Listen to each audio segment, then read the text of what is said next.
갔더니 그 사람이 그 비정규직이라고 해서 보험 혜택을 그렇게 많이 못 받아서 수술 대기자 명단에 오르지도 못합니다. 지금 한국 사회의 문제가 그 비정규직 때문에 굉장히 큽니다. 그리고 사회복지 하는데 찾아갔더니 거기서도 거절을 당하고, 심지어는 언론사를 찾아갔는데 언론사에서도 거절을 당합니다.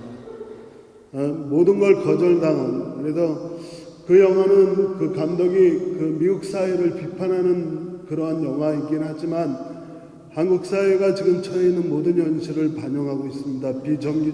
비정규직 문제, 그리고 민영화, 공공기관의 민영화. 지금 한국은 그 철도 공공기관이라고 하는 철도기관의 민영화 때문에 시끄럽죠. 그리고 그 영화에서는 미국 의료보험 그걸 비판하면서 빈부의 격차가 너무 심하다라든가, 아니면 전혀 혜택을 받을 수 없는 정의 문제, 또 그리고 올바른 부의 분배 문제를 다루긴 하지만 영화는 좀 더 인간적입니다. 결국 병원에서 강제로 퇴원당하는 아이를 안고 나가던 아버지가 병원을 나오다 말고 뒤돌아서서 그 병원의 의사를 납치합니다. 그래서 사회와 협상을 딜을 하기 시작을 하죠. 경찰에서는 그 사람을 저격하려고 하는 것도 실패하고, 그 소식이 온 동네에 퍼져서 시민들이 몰려들기 시작해서 언론들도 벌떼처럼 몰려들어서 도저히 시민들과 언론들 앞에서 그 사람을 죽일 수가 없었죠. 결국 이 린제이 워싱턴이라고 하는 주인공은 성공을 해요. 아들을 심장 이식 수술 명단, 대기자 명단에 올려놓습니다. 더 불행은 대기자 명단에 올라있는 아들의 심장이 기다려주지 않는다는 거예요. 아주 상황이 급박해져서 결국 그 아이는 당장 심장 이식이 필요한 상태가 됩니다. 그 아버지는 결단을 내리죠. 그래서 결국 아들을 살리기 위해 자신 스스로가 자살을 결심합니다. 자기는 죽고 자기 심장으로 아들을 살리려고 그러한 순간이 왔을 때 병원 한쪽 구석에서 팩스가 와요. 그 팩스는 뭐냐 하면 그 아이의 심장에 딱 맞는 심장이 찾아졌고, 그 심장이 지금 병원을 향해 호송되고 있다라고 하는, 생명을 살려낼 수 있다라고 하는 소식이 전해집니다. 그 팩스 한 장을 들고 간호사가 뛰기 시작을 합니다.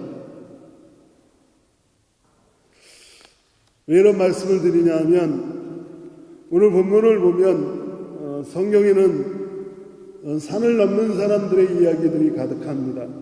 특별히 오늘 본문 말씀에는 산을 넘는 사람들의 이야기가 나와 있습니다.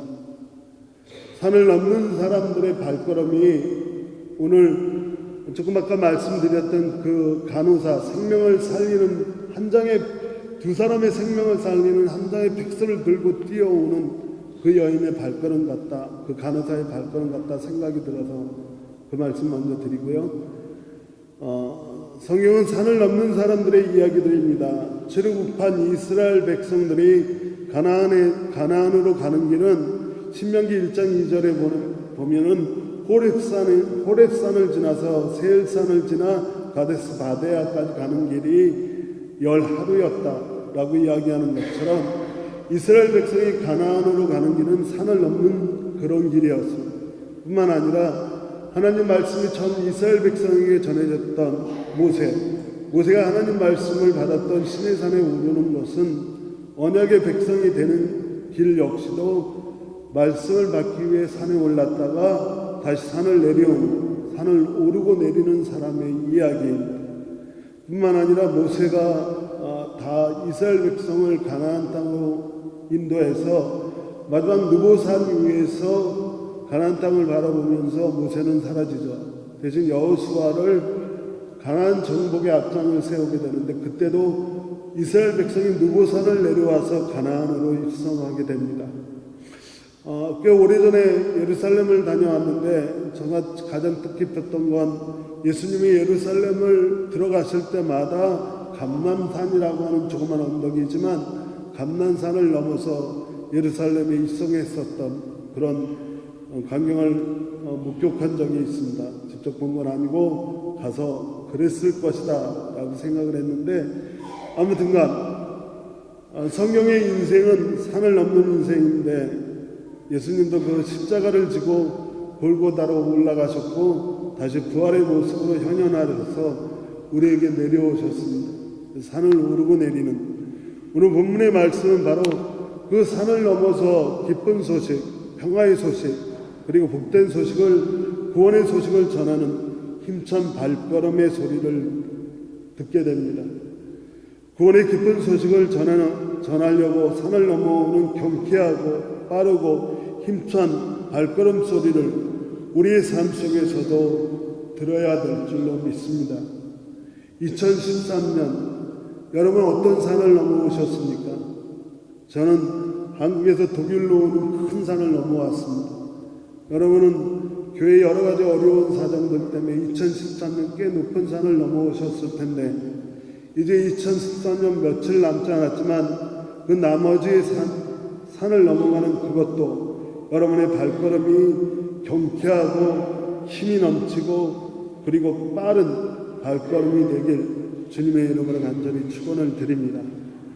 여러분이 또 앞으로 살아가실 남은 생애에도 여러분이 걸을 때마다 그 발걸음이 정말 경쾌한 발걸음이 되고 힘찬 발걸음이 되고 빠른 발걸음이 되시길 주님의 이름으로 간절히 축원을 드립니다. 그 발걸음이 첫 번째 오늘 본문 말씀에서 들리는 말씀이고요. 두 번째 소리는 이런 소리입니다. 오늘 본문 말씀을 보면 멀리 구원자가 오는 것을 바라보는 파수꾼의 외침이 있습니다. 파수꾼이 멀리서 메시아가 오는, 멀리서 구원자가 오는, 멀리서 통치하러 오시는 하나님을 먼저 발견하고 그 파수꾼이 고함을 칩니다. 하나님이 통치하신다 라고 외칩니다. 그가 그 외침이 속삭이는 외침이었을까요? 아니면 기어 들어가는 외침이었을까요? 아니면 정말 힘 없는 외침이었을까요? 멀리서 구원자가 오시는, 멀리서 메시아가 오시는 모습을 먼저 발견한 파수꾼의 외침은 아마 우렁찬, 그리고 힘이 넘치는, 그리고 경쾌한 그런 외침이었을 겁니다. 저와 여러분의 삶 속에서도, 그리고 이 성탄을 맞이하는 우리의 삶 속에서도 이러한 파수꾼이 먼저 발견하고 하나님의 구원의 통치가 시작된다라고 하는 외침을 우렁차게 하는 것처럼 여러분의 삶 속에서도 이 기쁨이 넘치는 외침이 있길 주님의 이름으로 축원합니다.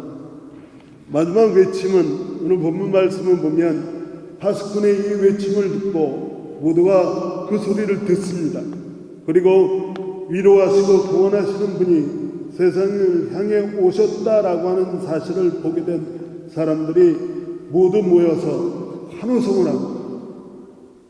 마치 우리가 아까 아이들 그 귀한 찬양을 보고 나서 환호성을 질렀던 것처럼 고통과 억압에서 해방되고 하나님의 통치 안에서 새로운 자유와 해방을 얻은 우리 모두가 정말 우렁찬 함성을 지르시길 주님의 이름으로 축원합니다.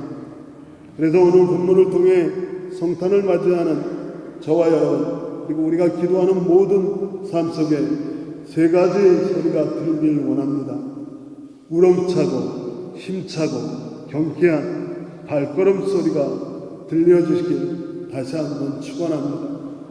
그리고 먼저 발견한 자로서의 구원의 기쁜 소식을, 메시아의 탄생 소식을 힘있게 먼저 발견한 파수꾼처럼 외치시는 여러분이 되시길 바랍니다. 그리고 그 소리를 들은 우리 모두가 환호성이 돼서 평화와 회방과 자유와 이 모든 것을 하나님 안에서 환호성으로 맞이한 저와 여러분이 되시길 다시 한번 축원합니다. 이제 2013년 잘 마무리하시고 잘 넘어가시고 2014년도 경쾌하게 신나게 힘있게 다시 시작하는 저와 여러분이 되시길 주님의 이름으로 축원합니다. 기도하겠습니다. 하나님 감사합니다. 함께 하셔서 성탄의 기쁨을 맞이하게 하시고 오늘 우리 안에 우리의 발걸음이 경쾌하고 빠르고 힘차길 원하시고 우리의 외침이 기쁨이 넘치길 원하시고 우리의 환호성이 구원의 기쁨으로 넘쳐나길 원하시는 줄 믿습니다. 그런 소리들이 우리 교회와 우리의 삶 속에 늘 있게 하여 주옵소서. 예수님의 이름으로 기도합니다. 아멘.